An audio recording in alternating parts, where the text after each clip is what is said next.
بیٹھا ہوا ہے. گزارش ہے اپنے آگے کی جگہ ذرا نوٹ کر لیں. یہاں بھی بہت جگہ خالی ہے اور وہاں بہت پیچھے بیٹھا ہوا ہے. گزارش ہے کہ اس جگہ کو نوٹ کر لیں.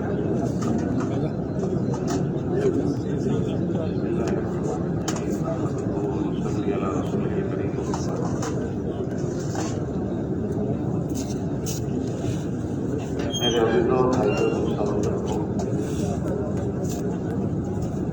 ہم لوگ ہماری مسجد میں ہر ہفتے جمع ہوتے ہیں اور یہ خالی یہاں جمع ہونا نہیں ہوتا بلکہ پوری دنیا کے ہمارے تبلیغی مراکز میں ہفتہ واری اجتماع کے عنوان پر شب گزاری کے عنوان پر سبھی جگہ ماشاءاللہ ہمارا مجمع پہنچتا ہے. اور یہ کوئی نئی بات نہیں ہے بلکہ یہ اجتماع حضرت مولانا الیاس صاحب رحمۃ اللہ علیہ کے زمانے سے خود حضرت کا شروع کیا ہوا اجتماع ہے. حضرت نے اپنے زمانے میں کام کرنے والوں کو یہ ہدایت کرنی تھی کہ کام کرنے والے حضرات ہفتے میں ایک مرتبہ پنچ کوسے کے عنوان پر جمع ہو جایا کریں. 5 کوس کے لوگ تو اطراف کے دیہات کے لوگ اپنی مرکزی جگہ پر ہفتے میں ایک مرتبہ جمع ہو جایا کریں. یہ ہمارا اجتماع اس زمانے سے ہے. اس اجتماع کو 100 سال ہو گئے. اس کا عنوان کیا ہے کہ ہمارا مجمع اپنے اپنے علاقوں میں پورے ہفتے کام کرتا ہے. ہفتے میں ایک مرتبہ ہمارے ان 5 کوسوں میں حاصل ہو کر ہمارے جو فکریں اللہ نے ہمیں عطا فرمائی ہے اور جس میں ہم مشغول ہیں یہاں کے مناظروں کے ذریعے سے اس میں تازگی ہو جائے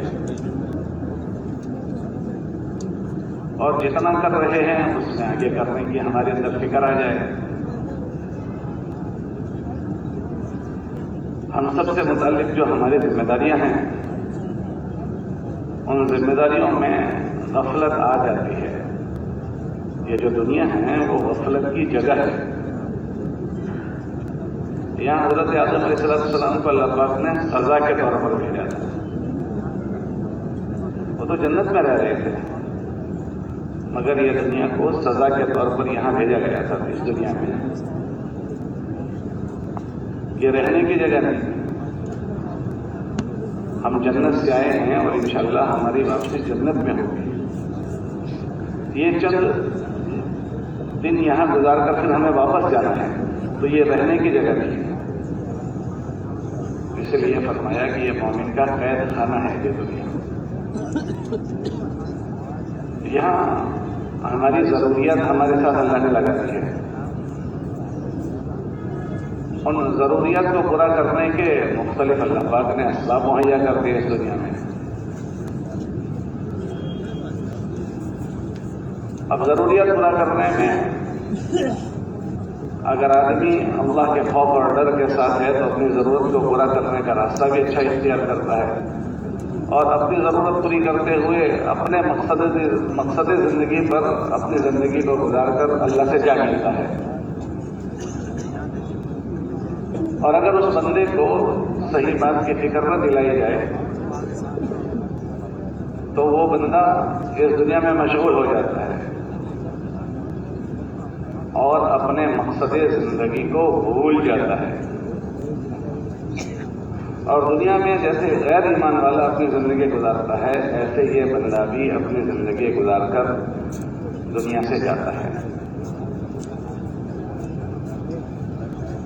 اس دنیا میں چونکہ اللہ نے ہمیں آزمائش کے لیے پیدا کیا ہے تو اس دنیا میں انسانوں کو لبھانے والی اللہ نے چیزیں بنائی ہے. اللہ خود فرماتے ہیں کہ ہم نے اس دنیا کی چیزوں میں کشش رکھے زین للناس کہ اس کو مزین کر دیا گیا. حب الشہوات من النساء والبنين والقناطير المقنطرة من الذهب والفضة والخيل المسومة، یہ مختلف شکلوں میں اللہ نے کشش رکھی ہے، اس کو اللہ نے خوبصورت بنا دیا ہے. اور اس میں یہ نہیں کہا کہ فلاں فلاں طبقہ اس کشش سے بچ جائے گا. یہ کشش کسی کے لیے خاص کوئی مختص نہیں ہے کہ خاص قسم کا مجمع ہوگا جو اس کی کشش میں مبتلا ہو جائے گا اور فلاں فلاں مجمع ہوگا جو اس سے بچا ہوا رہے گا. ایسا نہیں ہے کہ اس کشش میں اچھے اچھے لوگ مبتلا ہو جاتے ہیں. بنی اسرائیل کا واقعہ ہمارے نبی علیہ السلام نے سنایا ایک آدمی کا کہ وہ بنی اسرائیل میں ایک آدمی تھا، اس کا نام تھا بلعام باؤرا. اس کا بہت بڑا نیک تھا، بہت بڑا بزرگ آدمی تھا، مستجاب الدعا آدمی تھا، اور اللہ کا بڑا قرب اسے ملا تھا. موسیٰ علیہ السلام کے زمانے میں بعض لوگ اس کے پاس پہنچے. کیسے کیسے لوگ پھسل جاتے ہیں، وہ بات کیسے کیسے لوگ پھسل جاتے ہیں.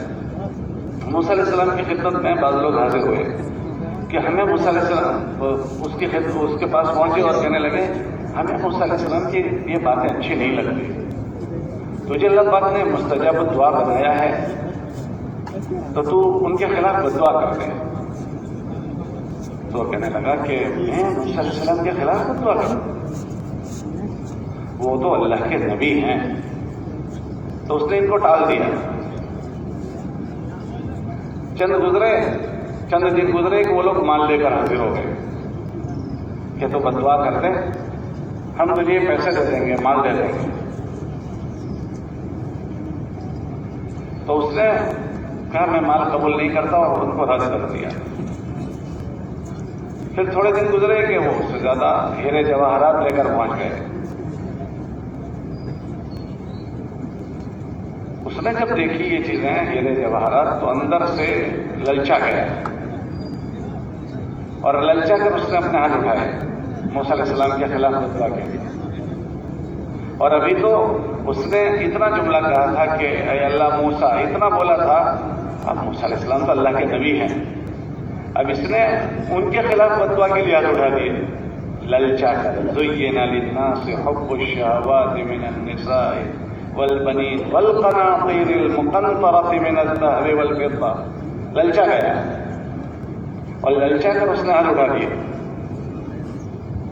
ابھی تو ہاتھ بھی نہیں اٹھائے تھے کہ اللہ پاک ان سے ناراض ہو گئے. اور اس کی وہ زبان جس کی تاثیر یہ تھی کہ وہ دعا کرتا تھا، اس کی دعا آسمانوں پر جاتی تھی، اس کی زبان باہر آ گئی اور کتے کی طرح یہاں لٹک گئی. کتنی لٹک گئی؟ ناف کی تک لٹک گئی. کہ کس نے اس کو بہکایا پھسلایا؟ کہ اس دنیا کی چمک دمک نے، اس دنیا کی چمک دمک نے اس کو پھسلا دیا. اتنا مقرب اللہ کا تھا. شیطان اللہ کا کتنا مقرب تھا، کس نے اس کو پھسلا دیا. تو اس دنیا میں فتنوں سے ہم میں سے کوئی آدمی محفوظ نہیں ہے، کبھی بھی فتنہ پہنچ سکتا ہے. اللہ کے نبی علیہ السلام کی مصنون دعاؤں میں ہے کہ اللہ تو مجھے حسن خاتمہ نصیب فرما. حسن معاب مستقل دعاؤں میں مانگا جاتا ہے. ہمارے بزرگ دعا مانگ رہے تھے تہجد میں ان کے ساتھ سفر میں تھا. اللہم اجعلنی عندک ولیجا واجعلنی عندک زلفا وحسن معاب. اس کا ترجمہ یہ ہوتا ہے، ولیج کہتے ہیں کہ خاص اللہ کا بھیدی، اللہ کے قریب رہنے والا. جیسے گھر کا بھیدی ہوتا ہے کتنا مقرب ہوتا ہے، ایسے اللہ کا مقرب. زلفا اللہ کا بہت ہی مقرب. پھر اس کے بعد مانگا کہ اللہ تیرا خاتمہ اچھا کر دے. ہم لوگ پرائیویٹ میں ہی تھے، ہمارے کمرے میں ہی، میں اس کمرے میں تھا. تو میں نے حضرت سے فرمایا کہ حضرت اس دعا میں یہ ہے کہ اللہم اجعلنی عندک ولیجا واجعلنی عندک زلفا وحسن معاب. تو ایک آدمی اللہ کے مقرب ہو جائے گا تو کیا اس کا خاتمہ اچھا نہیں ہو جائے گا؟ وہ تو اللہ کا ولیج بن گیا، اللہ کا قریبی بن گیا. تو فوراً انہوں نے کہا کہ کیا بلعام باؤرا اللہ کے قریب نہیں تھا؟ کیا شیطان اللہ کے قریب نہیں تھا؟ کا پھر بھی چلے گئے کہ دنیا ایسی ہی جگہ ہے. یہ دنیا کی چمک دمک میں ہم اور آپ بھی جی رہے ہیں. یہ جو شکلیں ہیں لبھانے والی ان شکلوں میں ہم جیتے ہیں. مگر اللہ کا فضل اور مہربانی ہے کہ ہمارا یہ مجمع باتوفیق مجمع ہے کہ اس چمک دمک اور اس لبھانے والی چیزوں کے درمیان اور ماحول میں ہم سب کو اللہ پاک نے بڑی توفیق دی ہے. بات توفیق کا مطلب بڑی توفیق دی ہے ہم سب کو کہ ہم سب کو اس ماحول میں اللہ نے ہمارا رخ دین کی طرف کر دیا اور دین کی محنت کی طرف کر دیا. یہ ہم خود اپنی طرف سے اللہ کے دین کی طرف نہیں گئے ہیں. اللہ کی توفیق ہمارے ساتھ شامل حال ہوئی ہے. اللہ قرآن میں فرماتے ہیں کہ بندہ تو بغیر اللہ کے ارادے کے ارادہ بھی نہیں کر سکتا. اور امی جان عائشہ رضی اللہ تعالیٰ عنہ فرماتی ہے کہ درخت کا ایک پتا بغیر اللہ کے ارادے کے ہل نہیں سکتا. جب اللہ کے ارادے کے بغیر کوئی ارادہ نہیں کر سکتا اور درخت کا پتا نہیں ہل سکتا تو کیا ہم سب کو یہ سارے کام کرنے کی توفیق بغیر اللہ کے ارادے کے ہو جائے گی؟ اللہ قرآن میں فرماتے ہیں وما توفیقی الا باللہ کہ جتنا تمہیں جو کچھ ملا ہے یہ اللہ کے فضل سے ملا ہے. اللہ کی توفیق ہمارے ساتھ ہے. اکثر ہم تبلیغ میں مجمع کو دیکھیں ہم پوچھے ان سے کہ جس دن تبلیغ والے آپ کے پاس آئے تھے تو آپ لگنا چاہتے تھے یا بچنا چاہتے تھے؟ جی ہر آپ کے اپنا جائزہ لے کہ ہم تبلیغ میں لگنا چاہتے تھے یا بچنا چاہتے تھے؟ جی ہم تو بچنا چاہتے تھے مگر ہمارے اللہ نے ہم کو لگا دیا. ہمارے اللہ نے ہم کو لگایا ورنہ تو ہم سب نے کچھ نہ کچھ راستے نکالے تھے لیکن اس کے باوجود بھی اللہ ہمیں لے آیا. ہمارے اللہ کی توفیق ہمارے ساتھ شامل آ گئی اور اب تک ہمیں چلا رہا ہے. ورنہ آپ کے اس شہر میں آپ دیکھیں ہزاروں لوگ ایسے ملیں گے کہ جنہوں نے چلنا شروع کیا مگر ابھی نہیں چل رہے. ان کے 4 مہینے لگے ہیں, ان کے سال لگے ہیں, انہوں نے 7 مہینے لگائے ہیں اور انہوں نے 4 مہینے لگائے. وہ تخصصوں پر جاتے تھے, بڑے بڑے مشورے کرتے تھے مگر پتہ نہیں کیا بات ہو گئی کہ ابھی وہ نہیں چل پا رہے ہیں. دنیا میں کتنے لوگ ایسے ملیں گے کہ جو آنا چاہتے ہیں آ نہیں پاتے. ان کے پاس ملاقاتوں میں جاتے ہیں تو کہتے ہیں کہ جی ہمارا بھی جی چاہتا ہے کہ ہم بھی یہ سب چیزیں کریں. وہ کہتے ہیں اپنی زبانوں سے, وہ یہ کہتے ہیں کہ ہم اپنے بچوں کو یہ چیزیں ان چیزوں میں متوجہ کرنا چاہتے ہیں مگر نہیں ہو پا رہا. تو یہ ساری چیزیں اللہ کی طرف سے کہ ہم سب کو اللہ نے ہم پر اللہ نے فضل فرمایا, مہربانی فرمائی کہ اللہ نے ہم سب کا رخ اس طرف کر دیا. ہم اپنے اپنے مقام پر پورا ہفتہ انہیں مشغلوں کے ساتھ کسی نہ کسی درجے میں اپنی ان چیزوں میں مشغول ہوتے ہیں. پھر ہفتے میں ہم کو یہاں بلایا جاتا ہے, ان مسجدوں میں مراکز پر بلایا جاتا ہے. کیوں کہ جس طرح مسجد کے باہر کی دنیا اور لوگوں پر اثر کرتی ہے, ہم پر اور آپ پر بھی اثر کرتی ہے. ہم پر اور آپ پر بھی اثر کرتی ہے. اللہ کے نبی علیہ السلام نے بات فرمایا, جب صحابہ گھر گئے تو کہنے لگے اللہ کے نبی علیہ السلام گھر جانے کے بعد ہمارے دلوں کی کیفیت بدل گئی کہ جب ایک مجلس سے حضور کے زمانے میں آ کے دور ہوا تو وہاں کیفیت بدل جائے تو کیا ہماری کیفیتیں نہیں بدلتی ہوگی؟ تو یہاں لا کر پھر اس کو تازہ کیا جاتا ہے. یہ ہفتہ اجتماع جو ہمارا ہوتا ہے یاسر رحمۃ اللہ علیہ نے اس کو شروع کروایا تاکہ ہمارا آنے والا مجمع پھر تازہ دم ہو کر یہاں سے جائے. حضرات صحابہ کی روایت ملتی ہے کہ اللہ کے نبی علیہ السلام کے دنیا سے پردہ فرمانے کے بعد ہر ہفتے شب جمعہ میں جمع ہوتے تھے اور اللہ کے نبی علیہ السلام والی باتیں دہراتے تھے. کیوں؟ تاکہ مجمع اس پر باقی رہے کہ ہم ان باتوں کے سننے کے کہنے کے محتاج اور ضرورت مند ہیں. تو ہم میں کا ہر آدمی اسی ذہن سے ہمیں یہاں پہنچنا ہے کہ ہم اپنی جو اللہ نے توفیق دی ہے اس کی اور قدر کرنے والے بنیں، اور اس کے ذریعے سے جو چیز چاہی جاتی ہے اس میں اور ہماری بڑھوتری کیسے ہو اور اس میں نکھار کیسے آئے، اس کی فکروں کے ساتھ یہاں سے واپسی ہو ہماری۔ ایسا نہیں ہے کہ خالی آنا اور خالی بات سنی اور چلے جانا، اور یہ اس وقت ہوتا ہے کہ جب یہاں ان جگہوں پر آتے ہوئے ہمارے عزائم اور ہماری نیتوں میں یہ چیزیں شامل ہو، ورنہ تو باتیں تو پوری دنیا سنتی ہے۔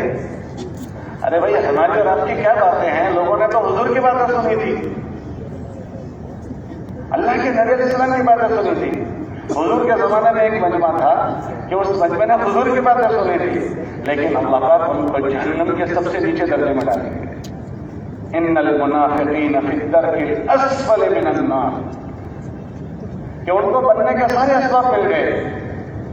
آدمی جماعتوں میں لگتا ہے تو اکثر جماعتوں میں آدمی لگنے کے بعد 3 باتیں کہتا ہے کہ ہمیں ایسی جماعت میں جوڑو نا جس میں امیر صاحب بہت اچھے ہوں، اکثر یہ کہتا ہے، ارے بولو نہیں کہتے۔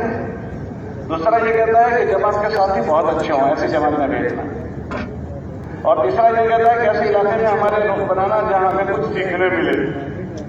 بولو اکثر یہی ہوتا ہے، ارے بھائی کچھ وہاں تو کرو بھائی، ایسا نہیں ہوتا، ایسا ہوتا ہے۔ حضور علیہ السلام کے زمانے میں ایک مجمع تھا جن کو ایک ساتھ یہ تینوں چیزیں ملی، تینوں چیزیں کہ اللہ کے نبی علیہ السلام سے دنیا میں کوئی اچھا ہو سکتا ہے۔ ایک منافقین کی جماعت ہے کہ جو حضور کے ساتھ سفروں میں گئے، اللہ کے نبی علیہ السلام کے پیچھے انہوں نے زندگی بھر نماز پڑھی، ان کو کوئی نہیں جانتا تھا 2 آدمیوں کے علاوہ، ایک حضور جانتے تھے اور ایک اللہ کے نبی علیہ السلام نے کن کو ان کا بتایا تھا، حضرت حذیفہ رضی اللہ۔ باقی صحابہ بھی نہیں جانتے تھے کہ کون کون منافق ہے۔ حضرت عمر رضی اللہ تعالیٰ عنہ دیکھتے تھے کہ اگر کسی کی وفات ہوئی ہے تو حضرت حذیفہ ان کے جنازے میں ہیں، اگر وہ شریک ہوئے ہیں تو وہ بھی نماز پڑھتے تھے، اور حضرت حذیفہ شریک نہیں ہوتے تھے تو سمجھ جاتے تھے کہ یہ منافق ہے۔ تو کوئی نہیں جانتا تھا، انہوں نے حضور کے ساتھ سفر کیے ہیں، حضور کے پیچھے انہوں نے نمازیں پڑھی ہے، تو حضور سے بڑا کوئی امیر دنیا میں ہو سکتا ہے؟ تو سب سے اچھا امیر ملا ان کو، ساتھی سب سے اچھے ملے ان کو۔ بھائی ابو بکر صدیق ملے رضی اللہ عنہ، عمر فاروق، عثمان غنی، علی مرتضیٰ، مہاجرین اور انصار کی جماعت ملی، عشرہ مبشرہ ملے، اور ان سے اچھے دنیا میں کوئی ساتھی ہو سکتے ہیں؟ اور ہم کہتے ہیں اچھا رخ جماعت کا ہو، تو ان سے اچھا رخ کسی کے پاس نہیں تھا، مکے اور مدینے کا رخ، مدینہ منورہ کی فضا ہے۔ ایسے فضا کا اگر 2 دن قیدی کو باندھ دیا جائے تو وہ قیدی اس فضا سے متاثر ہوتا تھا، مگر یہ متاثر نہیں ہوئے، قیدی متاثر ہو جاتا تھا مگر ان کو اثر نہیں ہوا۔ بھائی کیا بات ہو گئی؟ اجی ان کے اندر ان چیزوں سے لینے کی کوئی طلب نہیں تھی، تو اللہ ایسا سخت ناراض ہوا کہ مشرکین سے زیادہ سخت سزا ان کو اللہ دے گے، کہ سب سے نیچے کی جہنم خطرناک ہوگی، اس میں اللہ ان کو ڈالے گا۔ ان المنافقین فی الدرک الاسفل من النار۔ تو خالی ہمارا میرا سننا کہنا نہیں، ہمارا نیت کہنے والے کی بھی نیت، سننے والوں کی بھی نیت، تو پھر اللہ پاک اس کے ذریعے سے آگے کی توفیق دیتے ہیں۔ اور اتنا بڑا کام جو ہم کر رہے ہیں، جس میں ہم لگے ہوئے ہیں، یہ میرا اور آپ کا کام نہیں ہے، کہ یہ کس کا کام ہے؟ کہ یہ محمد رسول اللہ صلی اللہ علیہ وسلم کا کام ہے۔ مولانا جی ایسا فرماتے تھے کہ میں اس کو کار نبوت یقین کرتا ہوں، کار نبوت یقین کرتا ہوں۔ کار نبوت نے کیا کام کیا کہ اللہ کے نبی علیہ السلام، اکثر نبیوں کی بعثت دنیا میں اس وقت ہوتی ہے جب دنیا میں بگاڑ عام ہو جائے، عمومی طور پر مجموعہ میں بگاڑ آ جائے، اور ہمارے نبی علیہ السلام کی بعثت تو ایسے سخت حالات میں ہوئی ہے کہ 1-2 دن کا بگاڑ نہیں، 600 سال کا بگاڑ تھا۔ کتنے سال کا بولو؟ 600 سال کا۔ پاکیزہ جگہ بیت اللہ، جس کو اللہ فرماتے ہیں یہ ہدایت کا مرکز ہے۔ ان اول بیت وضع للناس للذی ببکۃ مبارکا وہدی، وہ ہدایت کا مرکز وہ بھی گندگی سے نہیں بچ سکا. ایسی گندگی کہ اس بیت اللہ میں 1-2 بت نہیں, کتنے بت آ گئے؟ 360 بت آ گئے. اتنی گندگی. ایسے ماحول میں ہمارے نبی علیہ السلام کی بعثت ہوئی ہے. اور اس زمانے کا فساد اتنا خطرناک فساد, اتنا کہ آج ہم کتنے فساد کی چیزیں لگا رہے ہیں, یہ فساد اس فساد کے مقابلے میں کچھ بھی نہیں. اس زمانے کے فساد کو آپ تقابل کرو گے تو اس زمانے کا فساد ابھرا ہوا فساد تھا, بھرا ہوا. ارے بھائی اس زمانے میں لوگ بیت اللہ کا ننگا طواف کرتے تھے, آج کوئی کر رہا ہے؟ ارے بھائی کوئی کر رہا ہے؟ اس زمانے میں بیٹی کو زندہ درگور کر دیتے تھے, ابھی کوئی کر رہا ہے؟ پڑا ہوا خون چاٹ لیتے تھے, ابھی کوئی چاٹ رہا ہے؟ ایسا فساد سر اٹھایا ہوا تھا. لیکن کار نبوت, نبی والی محنت, اس نے کیا کام کیا؟ ہمارے بزرگ فرماتے تھے کہ نبیوں کا کام اگر یہ کام کرتا ہے کہ اگر افراد کو لگ جائیں تو افراد کو بدل دیتا ہے, اور ماحول میں کسی ماحول میں کیا جائے تو نبی والی محنت ماحول کو بدل دیتی ہے. چنانچہ یہ بگڑے ہوئے ماحول میں نبی علیہ السلام کی بعثت ہوئی ہے. اور اس زمانے کے لوگوں پر جب نبی کی محنت ہوئی ہے تو ان میں سے ایک آدمی کیسا بنا, ایک آدمی کی آپ پچھلی زندگی کو غور کرو کہ وہ پیچھے کیسا تھا, اور اس کو نبی کی محنت لگی, وہ کیسا بن گیا. نبی کی محنت آدمیوں کو سب سے پہلے بناتی ہے, آدمیوں کو بناتی ہے. حضرت عمر رضی اللہ تعالیٰ عنہ کو ان کے گھر کے لوگ کیوں کہتے تھے کہ تمہیں تو اونٹ چرانا بھی نہیں آتا, تم کیا کرو گے؟ تو ایسا کیوں ان کو کہتے تھے؟ وہ اونٹ چرانے کے لیے جاتے تھے, اونٹ کو کھو کر آتے تھے. تو کوئی اونٹ ایسا تھوڑی ہے کہ 54 جیب میں رکھی ہے کہیں گر گئی, ایسا ہوتا ہے؟ اونٹ کوئی کھو جاتا ہے, وہ اونٹ کھو دیتے تھے. اور اسی عمر رضی اللہ تعالیٰ عنہ پر جب محنت ہو گئی تو ان میں کیا استعداد بنی کہ ہمارے نبی علیہ السلام نے فرمایا کہ اگر میرے بعد کوئی نبی ہوتا تو کون ہوتے؟ عمر ہوتے. اور 3 بر اعظم پر انہوں نے حکومت کی. 3 بر اعظم کس کو کہتے ہیں؟ جن کو یہ کہا جاتا تھا کہ اونٹ چراتے نہیں آتا, وہ آدمی ایسا بن گیا. حضرت خالد بن ولید رضی اللہ تعالیٰ عنہ, احد کا جو معرکہ ہوا ہے, پیچھے سے جس نے حملہ کیا, چھوٹا سا مدینہ ہے اور 70 بڑے بڑے لوگ شہید ہو گئے, ہر گھر میں ماتم ہے. یہ سارا کام کرنے کا جس نے کام کیا وہ کون تھا؟ سارا کام کرنے والا آدمی حضرت خالد ابن ولید تھے. ان پر حضور علیہ السلام کی محنت ہوئی. وہ کیسے بن گئے؟ اللہ کے نبی علیہ السلام نے ان کو فرمایا سیف اللہ, یہ اللہ کی تلوار ہے. یوں کہا جاتا تھا کہ جہاں خالد جاتے ہیں وہاں فتح ہے.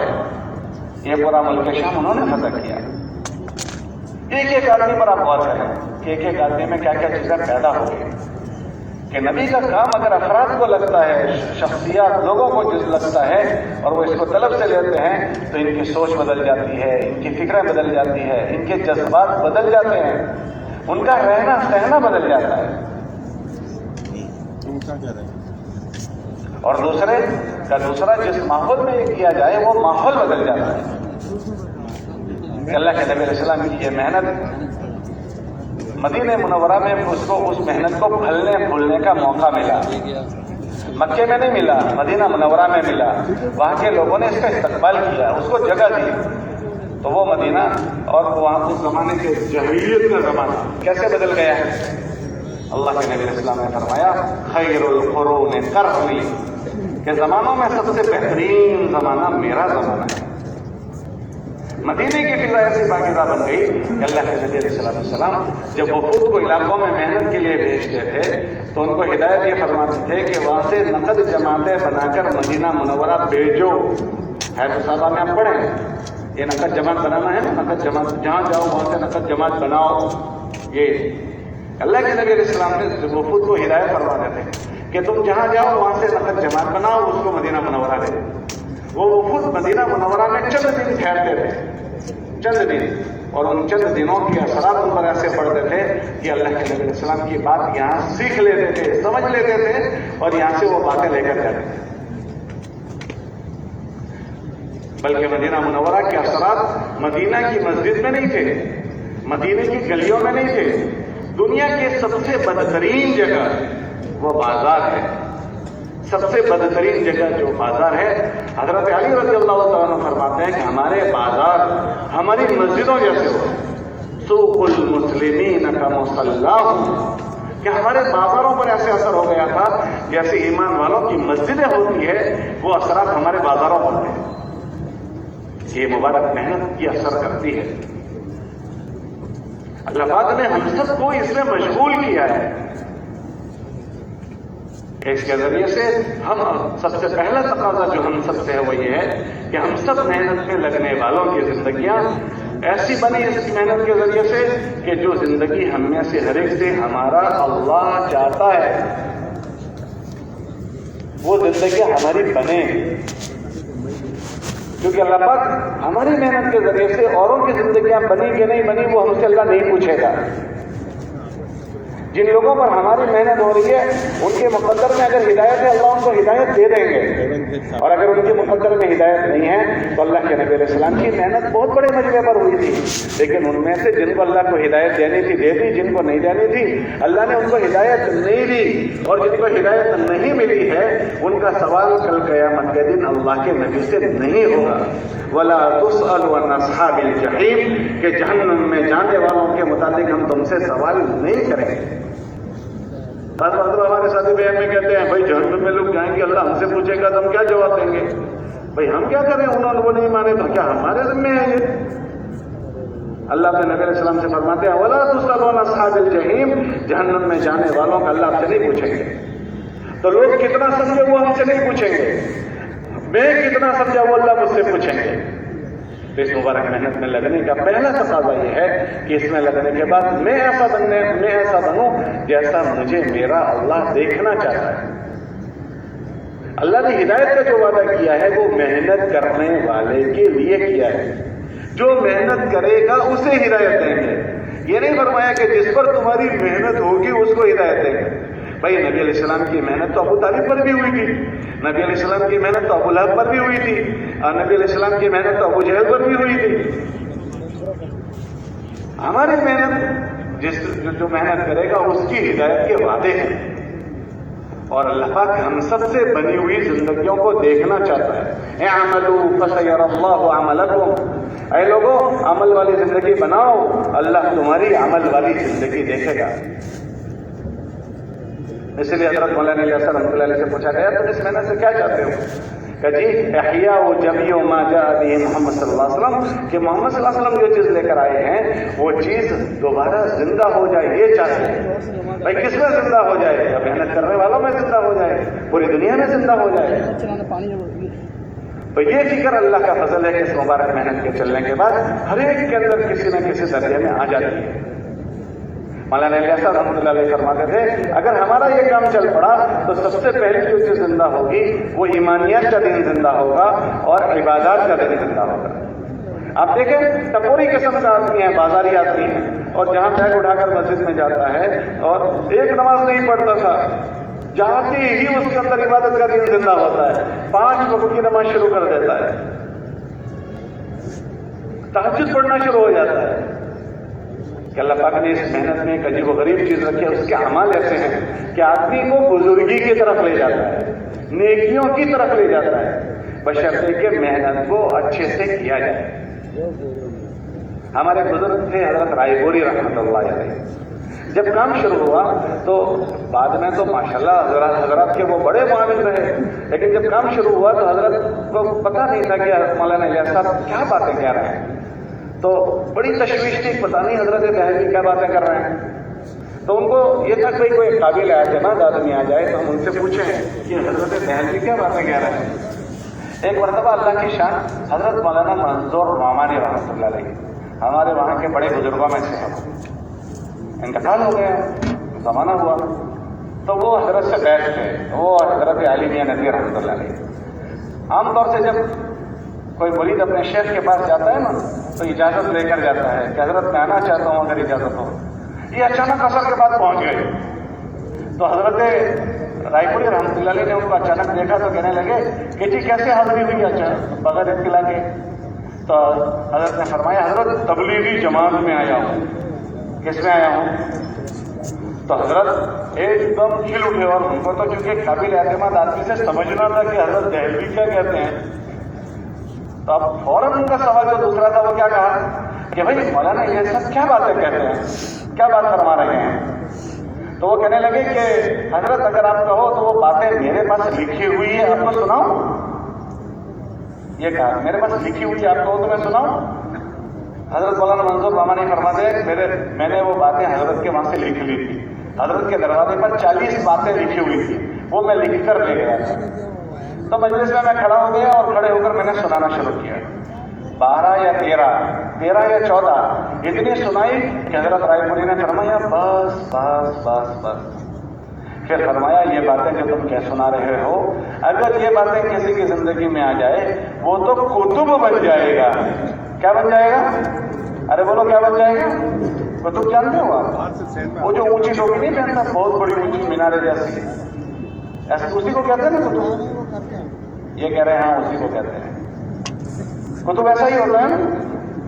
تو پھر کتب کیا ہوتا ہے؟ اللہ کی اس دنیا میں 2 نظام ہیں.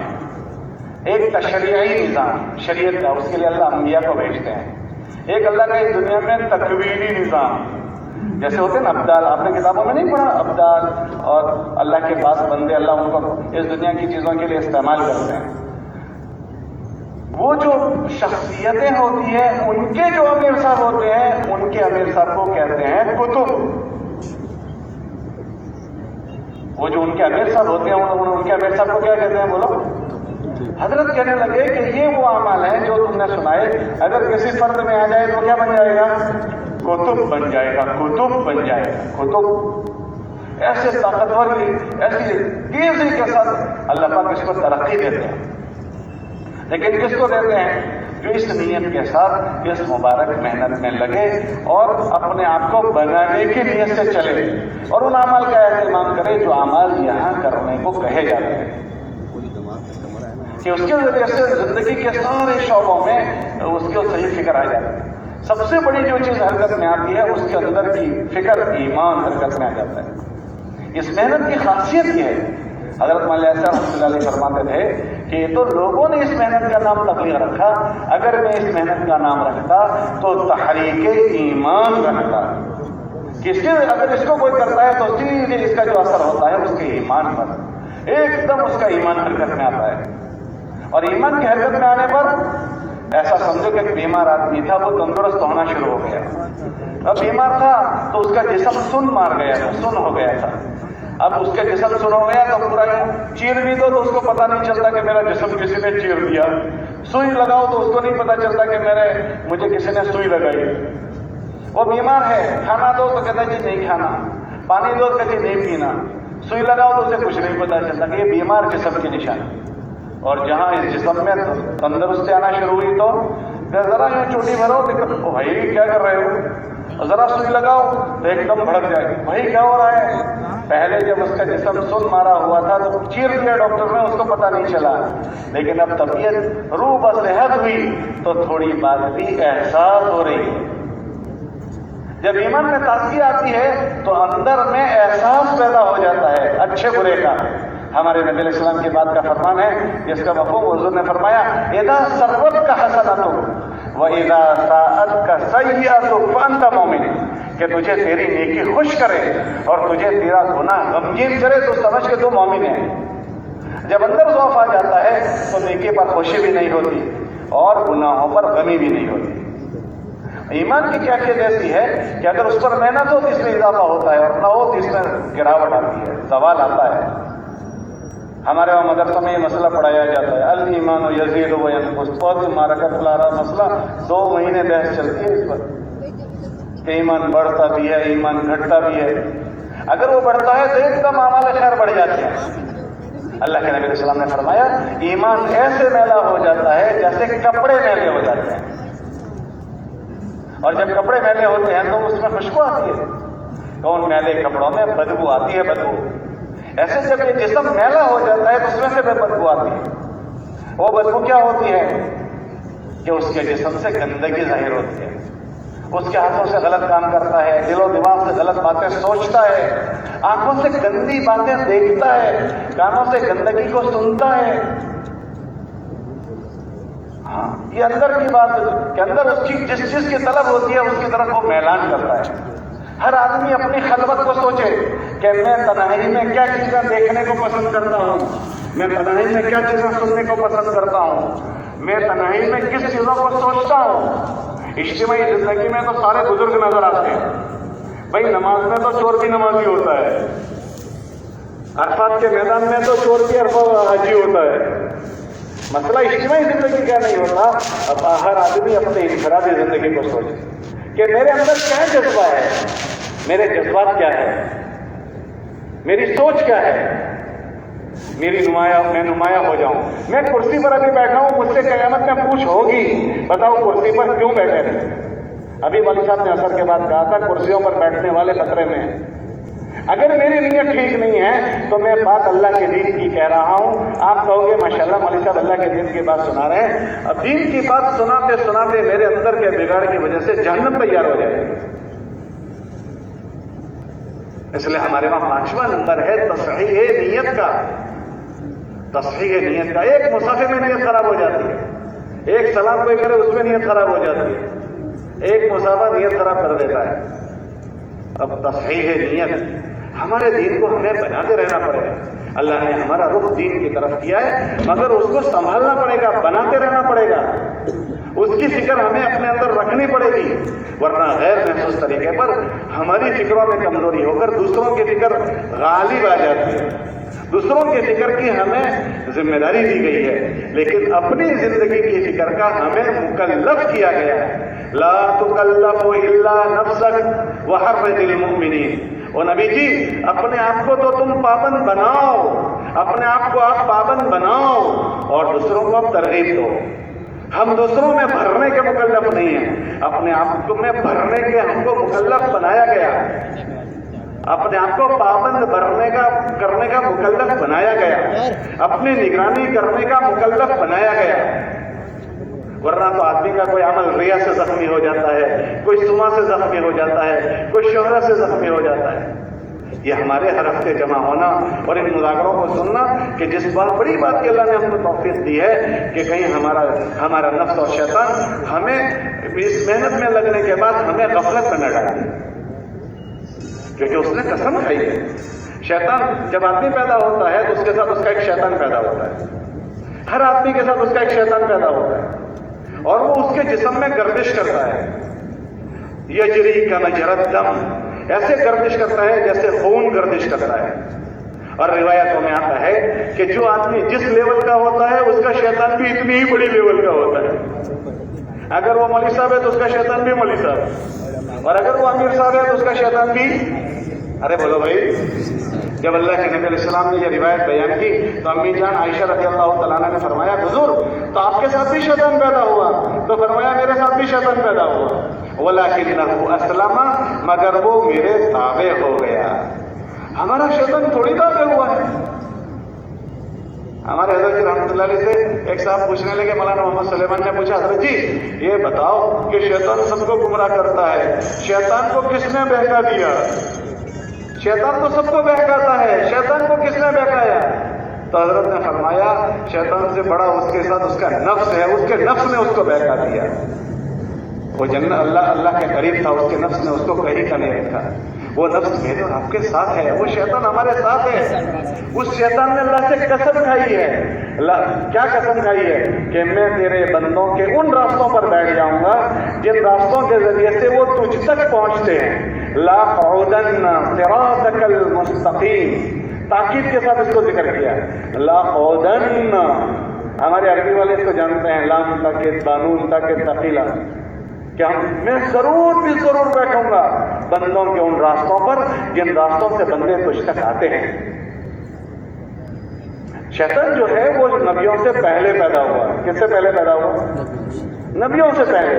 وہ سب کی نبض دبانا جانتا ہے کس کی کون سی نبض دبانے کی، اور وہ موت تک پیچھا نہیں چھوڑتا. تلبیس ابلیس ہمارے بزرگوں میں سے ایک کی کتاب ہے، تلبیس ابلیس، امام سیوطی کی کتاب ہے تلبیس ابلیس، کہ کن راستوں سے دھوکہ دیتا ہے. حضرت مولانا اسلام رحمۃ اللہ علیہ فرماتے تھے، ان کے بیان میں ہے کہ جو آدمی جس کام میں لگا ہوتا ہے اسی راستے سے دھوکہ دے دیتا ہے، کہ تبلیغ والے کو تبلیغ کے راستے سے دھوکہ دے دے گا۔ تو پھر مثال دی کہ بھئی آدم علیہ السلام جنت میں تھے، تو جنت میں اس نے جنت کی چیز سے ہی دھوکہ دے دیا کہ جنت کے درخت کو اس نے سمجھایا، افلا ادلک علی شجرۃ الخلد، کہ ہمیشہ تم جنت میں رہو، ایسا درخت میں تمہیں نہ بتاؤں؟ باہر کی چیز سے نہیں ورغلایا، جنت کی چیز سے ہی ورغلا دیا کہ جو آدمی جن کاموں میں ہوتا ہے ان کاموں میں ہی اس کو ورغلا دیتا ہے۔ مثلا میں مسجد میں آیا، عشاء کی نماز کا وقت ہے، عشاء کی 4 سنتیں مجھے پڑھنا ہے۔ اب شیطان مجھے سمجھا رہا ہے کہ آج کی تیری تلاوت باقی رہ گئی ہے، آج کی تیری تسبیح باقی رہ گئی ہے، تو اس نے مجھے عمل خیر میں مشغول کر دیا۔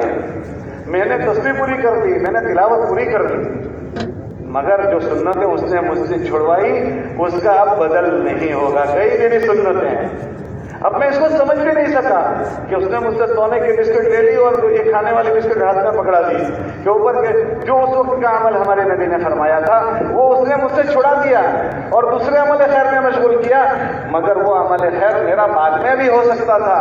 اس وقت جو سنت پڑھنی تھی وہ میں بعد میں کیسے پڑھ سکوں گا؟ وہ گئی میری کہ وہ دھوکہ دینا چاہتا ہے۔ اس لیے ہمیں تازہ ہونے کی ترغیب دی جاتی ہے کہ ہم اپنی زندگی کو علم و ذکر پر لائیں، علم و ذکر پر کہ کس وقت کا کیا امر ہے، حل کے امر کو پہچاننا تاکہ دھوکہ نہ کھا جائے۔ ہمارے بزرگ فرماتے تھے کہ دیکھو حافظ صاحب بننا فرض نہیں، مولوی صاحب بننا فرض نہیں، اللہ کسی کو بنا دے یہ بہت بڑی بات ہے، مگر دیندار بننا فرض ہے۔ اور بغیر ضرورت ہم جن شعبوں میں زندگی گزار رہے ہیں ان شعبوں میں مجھے کیسے رہنا، اس کا علم سیکھے بغیر کوئی آدمی دیندار نہیں بن سکتا۔ اسی لیے ہماری یہ جو فضائل اعمال فضائل صدقات کی کتاب ہے نا، فضائل اعمال فضائل صدقات کی کتاب، اس میں ہم کو کیا باتیں سنائی جاتی ہے کہ ایک ایمان والا وہ اس کی زندگی میں 5 شعبوں سے جڑا ہوا ہوتا ہے، ایمانیات سے، عبادات سے، معاملات، معاشرت اور اخلاقیات سے۔ ان 5 شعبوں میں ایمان والا کیسا رہے وہ زندگی ہم کو اس کتاب کے راستے سے سنائی جاتی ہے، اللہ کے راستوں میں نکل کر۔ ان 5 شعبوں میں ایمان والے کو کیسے رہنا ہے، ایمانیات سیکھا ہے، پھر اس کے بعد عبادات کے 5 ارکان کی تعلیم ہماری اس میں ہے، 5 ارکان میں ہم کیسے ہوں۔ ایک ہے ارکان کا زندہ ہو جانا اور ایک یہ ہے کہ ان ارکان کا ایسے زندہ ہونا جیسے اللہ اس کو دیکھنا چاہتا ہے۔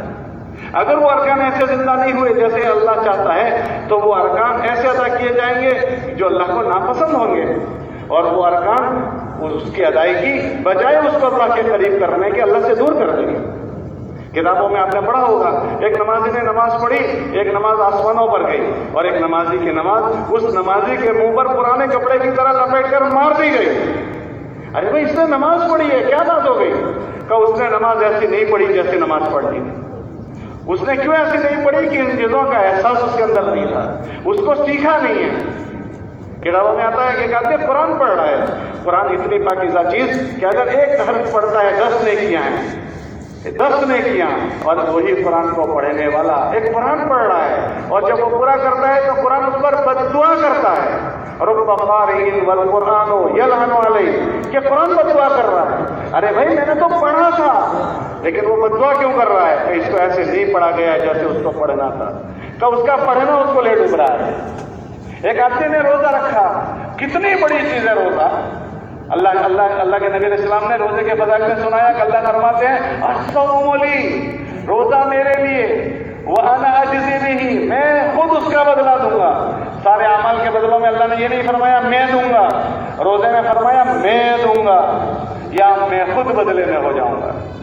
اسی روزداروں میں ایک روزدار وہ ہے کہ جب وہ شام کو دعا پڑھتا ہے افطار کی اور اللہ سے تمنا کرتا ہے کہ مجھے میرے روزے کا بدلہ ملے، تو اللہ کی طرف سے جواب ملتا ہے لیس لک الا الجوع والعطش، تجھے سوائے بھوکے پیاسے رہنے کے کچھ نہیں ملے گا۔ ارے بھائی اس نے روزہ رکھا ہے، ہاں روزہ رکھا ہے، مگر روزہ ان کیفیتوں کے ساتھ نہیں رکھا جیسے رکھنا چاہیے تھا۔ کہ عمل وجود میں آیا ہے مگر ایسا نہیں آیا جیسا لانا تھا۔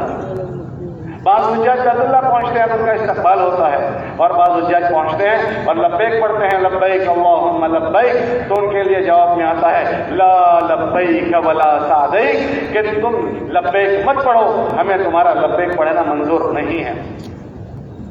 کیوں، کیا بات ہو گئی؟ 12 لاکھ روپے خرچے کر کے گیا ہے، حج کا عمل کیا ہے۔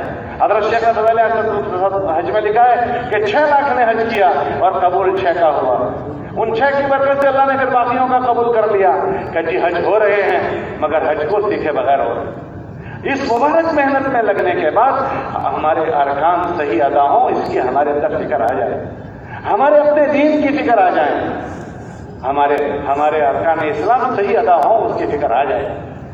پھر اس کے بعد ہمارے معاملات کو سنایا جاتا ہے، حلال کیا ہے، حرام کیا ہے۔ کسی کا چارانی اگر ہمارے پیٹ میں آ گیا تو کیا ہوگا، حرام کا نیوالا پیٹ میں چلا گیا تو کیا ہوگا، کسی کی ایک بارش زمین ہمارے پاس آ گئی تو کیا ہوگا، وہ ان کتابوں کے ذریعے ہمیں سنایا جاتا ہے۔ پھر معاشرت سنائی جاتی ہے، امی کے کیا حقوق ہیں، ابا کے کیا حقوق ہیں، بھائی بہنوں کے کیا حقوق ہیں، پڑوسیوں کے کیا حقوق ہیں، ایمان والوں کے کیا حقوق ہیں، جانوروں کے کیا حقوق ہیں۔ حضرت معاویہ صاحب کے ملفوظات میں حضرت فرماتے تھے کہ لوگ ایمانیات اور عبادات سے اپنا دین بنائیں گے اور معاملات اور معاشرت کی خرابی سے اپنے دین کو برباد کر دیں گے، کہ ایمانیات اور عبادات کی کثرت ہو گئی کہ اس کو وہ کرنے لگا لیکن اپنے معاملات کی فکر نہیں کی۔ معاملات کی فکر میں اسے یہ نہیں پتا ہے کہ میری کمائی کی شکلیں حلال کی ہے، حرام کی ہے، کس کی میراث میرے پاس ہے، میرے ابا نے پتہ نہیں میراث دی تھی نہیں دی تھی، کہ نہ آمد کی فکر ہے، نہ خرچ کی، نہ صرف کی فکر ہے، نہ معاشرت کو صحیح کرنے کی فکر ہے کہ دین کی محنت میں ماشاءاللہ اللہ نے اس کو مشغول کیا، لیکن اس پہلوؤں سے غفلت ہے، ان پہلوؤں کی غفلت اس کی کرائی ساری نیکیوں کو اکارت اور ضائع کر دے۔ اس مبارک محنت میں لگنے کے بعد ان ساری چیزوں کی طرف ہماری اچھی توجہ ہو جائے، ورنہ کتابوں میں آتا ہے کہ اگر کسی آدمی نے اپنی معاشرت خراب کر دی، معاشرت میں اپنے امی کو نہیں، اپنے ابا کو نہیں، اپنے گھر کے لوگوں کو نہیں، پرایا پڑوسی ہے اس کو اگر وہ تکلیف دے رہا ہے، ابو داؤد شریف کی روایت ہے، اللہ کے نبی نے فرمایا واللہ لا یؤمن، واللہ لا یؤمن، واللہ لا یؤمن، خدا کی قسم وہ مومن نہیں ہے، خدا کی قسم وہ مومن نہیں ہے، خدا کی قسم وہ مومن نہیں۔ صحابہ ہل گئے کہ حضور کا کہنا کافی تھا، 3 مرتبہ حضور قسم کھا رہے ہیں، کون مومن نہیں ہے؟ تو حضور نے فرمایا من لا یامن جارہ بوائقہ، جس سے اس کا پڑوسی اس کی اظہار ثانیوں سے مطمئن نہ ہو، وہ ہمارا رشتہ دار نہیں ہے، پڑوسی ہے، مگر مجھ سے اس کو تکلیف پہنچ رہی ہے تو میں اس کو کوئی سمجھ نہیں رہا ہوں، اور حضور 3 مرتبہ قسم کھا کر فرما رہے ہیں کہ یہ مومن نہیں ہے۔ میں اپنا احتساب کروں گا، جائزہ لوں گا، میرے رشتہ داروں کے ساتھ تیرا کیا رویہ ہے، میں جائزہ لوں گا اس مبارک محنت میں لگنے کے بعد اپنے دین کو ٹھیک کرنے کے لیے۔ کتابوں میں آتا ہے جس رشتہ داری اللہ کے عرش کے نیچے ہوگی، وہ اللہ سے لڑائی جھگڑا کرے گی، جس نے مجھے جوڑا تو اس کو اپنی رحمت سے جوڑ، اور جس نے مجھے انگلیاں ڈال کر طے کر رہے ہیں، نہیں ہو رہی ہے، باہر نہیں آ رہی، کسی نے کہا حضرت پانی پیجیے، پانی کے ساتھ آ جائے گی، تو پانی پی کر اس کو انگلیاں ڈال کر باہر نکالی۔ کسی نے کہا حضرت آپ نے ایک کھجور جو پکی بات نہیں ہے کہ حرام کی ہے، مشتبہ ہے، اس کے لیے اتنی مشقت اٹھائی، تو کہنے لگے اگر یہ میری جان کے ساتھ نکلتی تو میں اس کو جان کے ساتھ نکالتا، کہ میں نے اللہ کے نبی علیہ السلام سے سنا ہے کہ جو جسم حرام مال سے پلا ہو اس کے لیے جہنم ہے۔ اس مبارک محنت میں لگنے کے بعد ان ساری چیزوں کی ہماری فکر آ جائے۔ سب سے پہلا ہم سب سے یہ تقاضا ہے کہ ہمیں اپنی فکر آ جائے، ہمارے گھر والوں کی فکر آ جائے، ہمارے گھر والوں کا اللہ ہم سے سوال پوچھے گا، ہماری گھر والی کا سوال پوچھے گا، ہمارے بچوں کا ہم سے سوال پوچھے گا۔ الا کلکم راع وکلکم مسئول عن رعیتہ۔ یہ ہمارے جو ہفتہ واری مذاکرے ہوتے ہیں نا، وہ ان چیزوں کو تازہ کرنے کے لیے ہوتے ہیں، تجدید کے لیے ہوتے ہیں، کہ ان فکروں پر بعض مرتبہ ہمارے اندر غفلت آ جاتی ہے، بعض مرتبہ ہمارے اندر غفلت آ جاتی ہے، کہ ان چیزوں میں ہماری غفلت نہ رہے، ہم اپنی ذاتی زندگی کی دینداری سے ہم غافل نہ بنیں۔ حضرات صحابہ، خود ہمارے نبی علیہ السلام کو اللہ فرما رہے ہیں کہ نبی جی جب آپ کام سے فارغ ہو جاؤ، اذا فرغت فانصب، جب آپ فارغ ہو جاؤ تو گھڑ جاؤ،